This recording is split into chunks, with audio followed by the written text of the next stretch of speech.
Salam sejahtera untuk kita semua, saudara-saudara yang kekasih dalam Tuhan Yesus Kristus. Renungan Katekismus Heidelberg kali ini masih membahas pertanyaan nomor 24.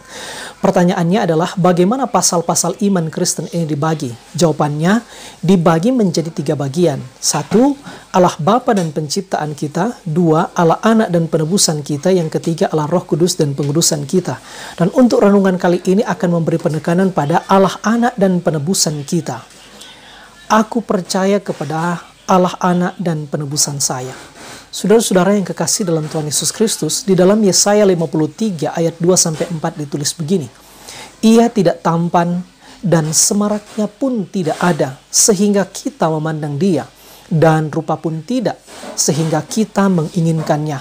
Ia dihina dan dihindari orang, seorang yang penuh kesengsaraan dan yang biasa menderita kesakitan. Ia sangat dihina, sehingga orang menutup mukanya terhadap dia, dan bagi kita pun dia tidak termasuk hitungan. Tetapi sesungguhnya penyakit kitalah yang ditanggungnya, dan kesengsaraan kita yang dipikulnya. Saudara-saudara, ayat-ayat ini memberikan suatu gambaran yang memilukan. Dihina, dibebani dengan duka cita, dan tubuhnya dilukai. Siapapun dia, begitu sulit untuk kita melihatnya. Dan tentu saja betapa sepinya dia karena dunia telah memalingkan wajahnya darinya. Yesaya menuliskan hal ini 700 tahun sebelum Kristus. Meskipun Yesaya tidak mengatakan apapun tentang Kristus dalam ayat-ayat ini, namun jelas ayat-ayat ini tergambar jelas dalam diri Yesus Kristus. Yesus Kristus adalah anak Allah. Meskipun dia adalah anak, namun dia dengan rela dilahirkan dalam kehinaan. Dia yang adalah Allah mengosongkan dirinya dari segala kemuliaan surga demi kita yang berdosa, sehingga kita dapat dibenarkan kembali di dalam Dia.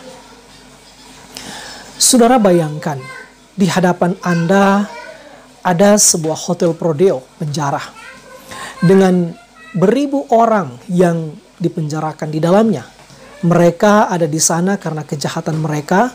Mereka dikelilingi oleh tembok yang tinggi dan penjagaan yang sangat ketat, sehingga mereka tidak dapat melarikan diri dari situasi tersebut.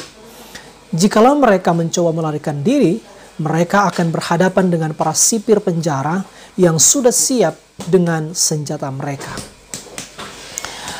Umat manusia seperti para tahanan penjara ini, dosa dan murka Allah mengelilingi kita. Apapun yang kita lakukan untuk mencari jalan keluar dengan berbuat baik, memberi derma, dan hal yang paling luhur sekalipun untuk lepas dari murka Allah, kita tidak mampu. Kita tetap adalah pendosa.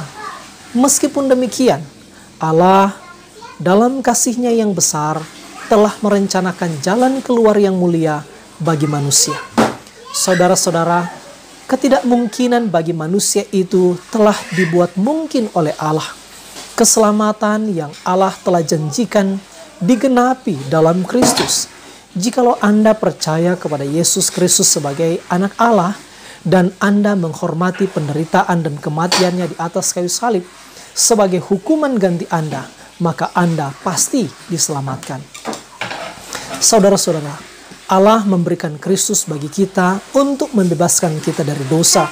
Allah secara pribadi telah berhubungan dengan ciptaannya yang telah jatuh melalui Kristus. Kita mungkin tidak mengerti dengan apa yang Dia perbuat. Meskipun demikian, kita tetap percaya dengan segenap hati bahwa kematian Kristus di atas kayu salib dan kebangkitannya dari antara orang mati memenangkan kita dari dosa untuk hidup bagi Dia. Suatu kehidupan yang Allah kehendaki untuk kita hidupi dalam hidup yang mulia dan berarti. Saudara-saudara, biarlah kita mulai membuat suatu kesaksian sederhana dalam hidup kita. Kita bertelut dan menyerahkan semua yang kita ketahui tentang diri kita secara pribadi kepada Allah dalam Kristus yang mengetahui segalanya tentang kita. Seringkali kita mengecewakan Dia, namun Dia tidak pernah mengecewakan kita. Karena itu dengan jujur kita berkata, Engkaulah Kristus segalanya yang kuinginkan dalam hidup. lebih dari segalanya dalam dunia. Demikian untuk renungan kali ini. Sampai jumpa di edisi selanjutnya. Tuhan Yesus memberkati. Amin.